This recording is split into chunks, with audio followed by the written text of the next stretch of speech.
So I found a few more things in my quest to do D&D as cheaply as humanly possible while still maintaining a certain level of aesthetic. Like having miniatures for a lot of stuff, and how to get that done cheaply, how to keep your painting supplies and everything all together, how to, cheaper glue, stuff like that. And I thought I'd just show you a little bit of what we found. I say we because my wife has been helping quite a bit. She's been doing her own crafts, and we found quite a bit of shared territory when it comes to doing our hobbies cheaply. I didn't really have a plan when I started doing this video, so I think I'll just show you some of the stuff that we did. I mentioned in the last one, the Shoestring Dungeon Master, that Monster, the company that does like card covers and stuff for Magic the Gathering, has come out with their own line of miniatures. So I purchased a set of the Knolls for $10, and the sculpts aren't terribly flattering, but they're Knolls. They're not as bad as I thought they would be. This is $10 for 8 miniatures. Something else that I thought I would try out was to do something different for bases. I noticed that getting bases, a pack of bases for like the Whiz Kids miniatures, the deep cuts, those were around $10, or it was either $10 or $5. It was either $5 for 10 or $10 for 10. I can't remember, but I decided I was going to try something different. These are 1/8 by 1 inch Fender Washers from Home Depot. These come in packs of 8 and are around $1 or so, $1 $2, and they're pretty good. I've used them on this deep cuts guy, and it's very solid. It's weighty, so it takes a little bit to knock him over. It adds a little bit of weight to the miniature. This is a deep cuts barbarian guy. Not Definitely not the cheapest type of miniature you can get, but hey, I got him a long time ago, and I like his axe and I like his bear pelt. You're probably wondering what the heck this Igloo is. This Igloo is made up from dollar store Jenga sets, and they come like this. I bought 2 of these, and my plan with them is not to build igloos. I was bored. My plan with them is to prime them gray and make them look like dungeon walls.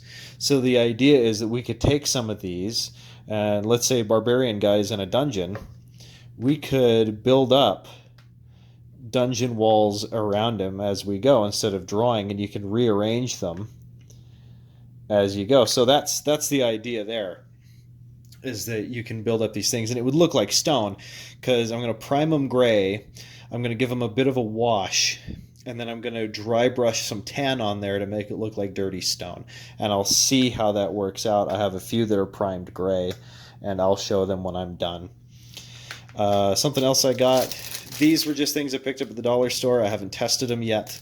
These are Crafter's Square brushes, and we're going to see how they hold up. I have my own little cup of personal brushes, but I'm going to use these when I start painting some other miniatures, maybe when I paint these guys, and we'll see how they turn out. These looked like they were pretty good for dry brushing.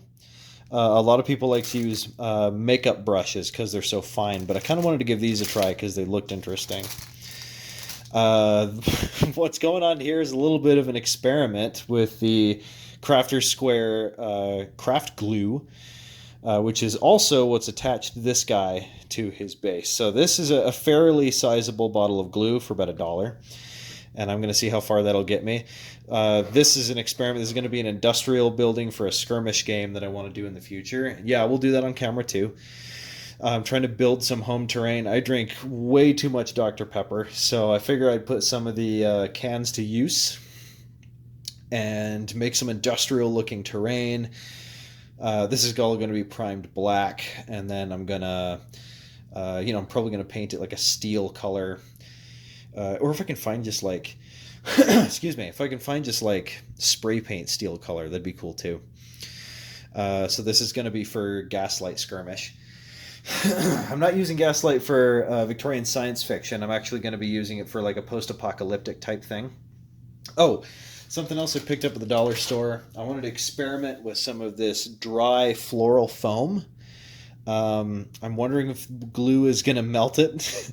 If not, that's pretty cool. If so, I'm going to carve these into little monoliths, like statues, and then we're going to prime them black and paint them like stone. And I bought two of these, so we can use these in conjunction with these like dollar store Jenga sets. Should make some pretty cool looking dungeon terrain. I'm excited to use it. Okay, so my wife, when she was doing her Halloween crafts, she wanted a big bag of spiders to use for.